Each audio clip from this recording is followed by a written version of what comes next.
안녕하십니까, 사경원입니다.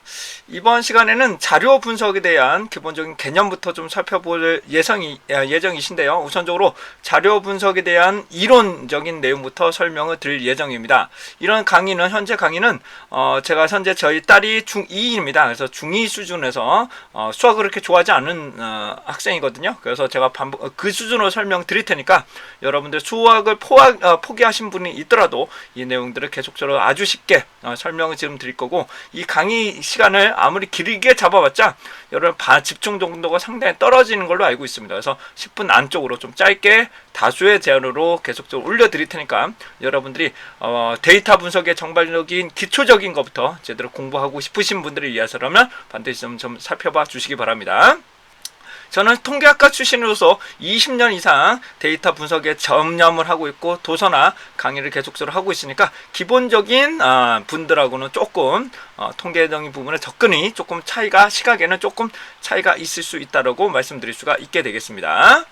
자, 계속 겁니다. 이제 자료라는 것입니다. 자료라는 것은 규격화, 형식화되어 있는 개념의 표현을 말하죠. 그래서 규격화라는 것은 일정한 규칙을 이루는 것을 말합니다. 형식화가 되어 있다는 것을 말하는 것이고요. 그래서 특성값을 말하게 됩니다. 이러한 자료를 데이터라고 하는 것을 이제 분석, 여러 가지 해당하는 부분은 데이터 분석 기법을 통해서 가설의 진위를 밝히는 절차들, 그 다음에 분석 결과를 어떤다? 의사결정에 도움이 될 수 있도록 편집하는 것을 우리는 정보라고 보실 수 있습니다. 그래서 기본적인 분석을 위한 원시 자료, 원시 데이터가 무조건 있어야 되고요. 원시 데이터를 선별하는 과정들이 필요합니다. 이런 것을 우리는 정제화 과정이라고도 합니다. 정제화. 그래서 어느 정도까지 자료를 쓸 거냐, 그다음에 이상치를 어떻게 처리할 거냐, 이런 것도 상당히 중요한 부분이 될 것이고요. 근데 분석이라는 것은 통계적 분석을 어떤 기법을 쓸 거냐에 따라서 결과 분석이 달라지겠죠. 그다음에 의사결정에 도움이 될 수 있도록 정보로서 활용을 해야 되는데, 우선 자료를 잘 수집하고 자료의 선별 과정이 매우 중요하다는 것을 몇 번이고 말씀드립니다. 왜냐하면 자료가 하나라도 달라지면 처음부터 다시 분석을 해야 되기 때문에 해당 부분에서 자료는 선별 과정에 상당히 노하우가 필요할 것으로 보여집니다. 이제 검정과 검정이라는 부분인데요. 여서는 이제 기초적 과정이기 때문에 검정과 검증에 대해서는 설명드리지 않겠습니다만은, 검증은 증명, 검정은 판정을 하는 것을 말합니다. 그래서 통계적인 부분은 검증이 아니라 검정입니다. 다시 한번요.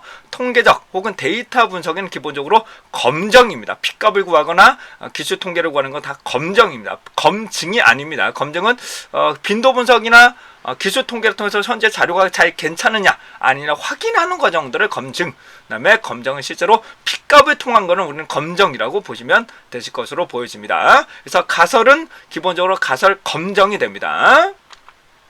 자, 자료는 아까 말씀드린 것처럼 정형 자료와 비정형 자료로 구분됩니다. 일정한 규칙이 있는 것은 우리는 정형 자료, 일정한 규칙이 없는 것을 우리는 비정형 자료라고 보시면 되실 것 같습니다. 정형이라는 건 일정한 규칙, 우리가 인정할 수 있는 규칙 혹은 규격화로 되어 있는 거고, 비정형은 규격화가 되어 있지 않은 자료를 말하게 됩니다. 그러니까 주관식 의견들, SNS 자료들, 이런 것들을 다 우리는 정성 자료 혹은 주관식 의견들을 비정형 자료라고 합니다. 이 자료가 훨씬 더 많아요. 이런 자료들이 있고요. 정형은 일정한 규칙이 있어서, 그다음에 양적과 질적으로 구분됩니다. 다시 한번 양적과 질적으로 확실하게 구분이 되는데요. 우선은 양적이라는 것은 평균에 활용할 수 있느냐, 이런 것을 양적, 평균을 활용할 수 없는 것을 우리는 질적 자료라고 판단하실 수가 있습니다. 우선은 여기서 숫자형이냐 문자형이냐, 우선은 자료를 크게 말씀드리면 숫자형이냐 문자형이냐로 크게 구분됐습니다. 정말 기초적인 내용에서 숫자형은 일반적으로 보시는 숫자로만 구성된 건 되고요. 그 다음 날짜, 시간, 이런 것들은 다 우리는 숫자형이라고 합니다. 이에 반해서 문자형은 각종 말씀드린 것처럼 문자형을 말하게 되는데, 이 문자형의 경우와 주관식 의견들처럼 쭉 정렬이 되어 있다면 우리는 뭐가 된다? 우리는 비정형 자료고, 일정한 규칙, 즉 남자, 여자, 그 다음에 지역, 이렇게 아예 규격화가 되어 있는 문자형 같은 경우 우리는 질적 자료라고 보실 수가 있게 됩니다. 정말로 정확하게 말씀드리면 양적 자료는 수치, 그다음에 질적 자료는 숫자라고 보실 수 있는데, 물론 숫자 안에 수치가 들어갑니다. 다시 숫자 안에 수치가 들어갑니다. 그러니까 가감 승제가 가능한 것은 우리는 다 숫자형이죠. 근데 문자형은 가감 승제 자체가 되지 않습니다. 숫자와 문자를 섞어도 그냥 문자형으로 인식하는 걸로 생각하시는 것이 편할 것으로 보여집니다. 자, 우선 수치형이나 숫자형 동일하다고 보실 수도 있지만 평균의 의미가 있느냐 없느냐, 다시 한번요. 남자를 1, 여자를 2라고 논다고 해서 얘를 숫자죠. 숫자일 경우는 평균을 구할 수가 있습니다. 하지만 1.5라고 해서 평균의 의미가 활용되진 않죠. 이런 것을 우리는 평균의 의미가 없는 것은 질적 자료, 평균의 의미가 있는 것들은 우리는 양적 자료라고 보시면 되시겠습니다. 그래서 가감 승제가 가능하다라고 하더라도 어떻게 된다? 우리는 얘가 평균의 의미가 있는 자료냐 없느냐냐, 이것은 매우 중요한 분석이 됩니다. 왜냐하면 기타라는 내용, 우선 다 양적 자료인데 기타라는 내용을 넣어버리면 같은 분석에서 양적 자료 분석을 해서는 안 된다는 것입니다. 이것서 해당되는 문자와 숫자를 같이 섞어서 양적 자료 분석을 해서는 안 됩니다. 분석 기법이 다르기 때문에 문자형은 문자대로, 숫자는 숫자대로, 그 중에서도 수치의 의미가 있는 것은 별도로 양적 자료 분석을 실시를 하셔야 됩니다. 자, 양적 자료에는 크게 영속형과 이산형으로 나눠지는데요. 이거는 간단하게만 말씀드리겠습니다. 이걸 정확하게 구분 못하시는 분들이 많으셔서 이것을 말씀을 드리면 이산형입니다. 이산치가 아니라 이산형. 얘는 연속형이라고 하는데, 이산형이라는 것은 자료를 수집할 때 소수점이 없는 자료를 그냥 우리는 이산형이라고 보시면 되고요. 연속형이라는 것은 자료를 수집할 때 소수점이 존재할 수 있는 자료를 우리는 연속형 자료라고 합니다. 예를 한번 보도록 하겠습니다.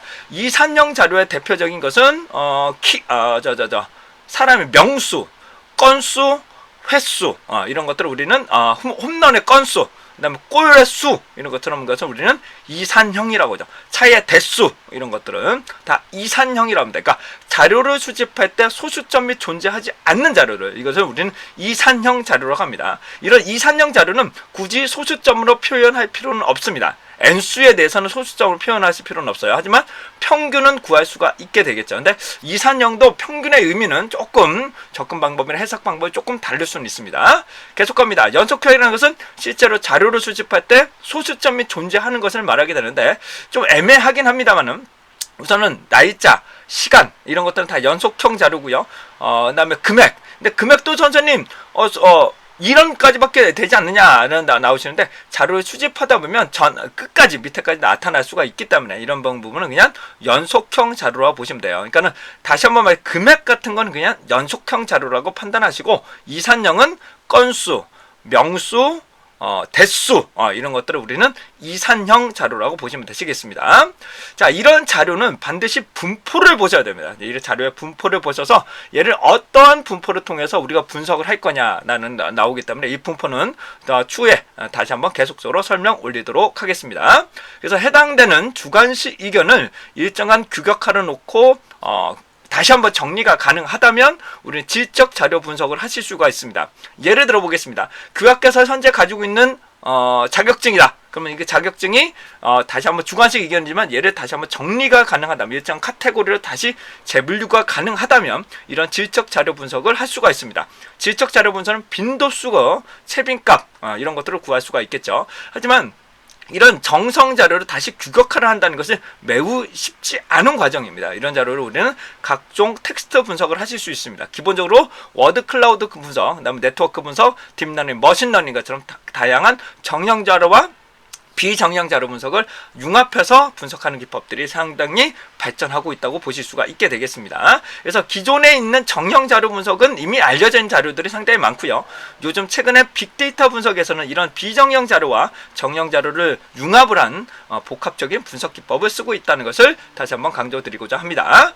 자, 우선은 그렇다면 숫자와 값의 개념인데 요거 한번 보시겠습니다. 요거 보시면 4번이라고 한다고 그래서 얘를 네 번째 응답이죠. 다시 뭐라, 네 번째 응답이라서 숫자 4로 입력할 거냐, 40대를 입력할 거냐, 4.40대를 입력할 거냐, 따라서 다르지만 요 두 개는, 다시 요 두 개는 문자형이죠. 문자형. 그래서 그 숫자와 문자가 섞어진다 하더라도 그냥 문자형으로 인식하는 게 좋습니다. 자, 이런 자료가 있다면 어떻게 된다? 우리는 평균을 활용할 수가 없습니다. 계산 자체가 불가능합니다. 이런 일정한 규칙이 있죠. 다시 한번 얘는 일정한 규칙이 있는 상황이고요. 그렇다면 얘는 정형 자료입니다. 정형에서 평균을 활용할 수가 없기 때문에 얘는 질적 자료라고 보실 수 있습니다. 질적 자료는 기본적으로 빈도 분석을 기본적으로 가장 많이 씁니다. 그 외에도 다양한 분석 기법이 있지만 기초적인 것은 빈도 분석만 많이 씁니다. 계속합니다.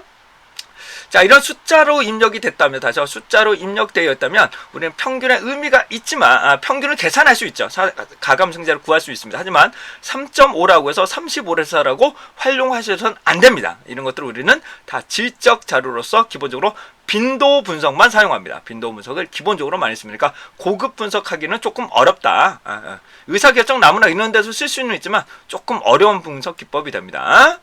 계속합니다. 이렇게 문화활동 횟수, 그 다음에 연령, 만 나이 이런 것들을 우리는 다 양적인 자료라고 보시면 되시겠습니다. 이거를 우리는 수치형 혹은 갑이라고 보셔도 큰 무리가 없으실 것으로 보여집니다. 그래서 이런 양적 자료는 해당되는 고급 분석을 할 수 있습니다. 평균 차이 검정이나 해당되는 예측을 한다거나 그럴 때 상당히 좋은 변수로서 활용할 수가 있습니다. 이에 반해서 이런 질적인 자료는 조금 한계성이 있습니다.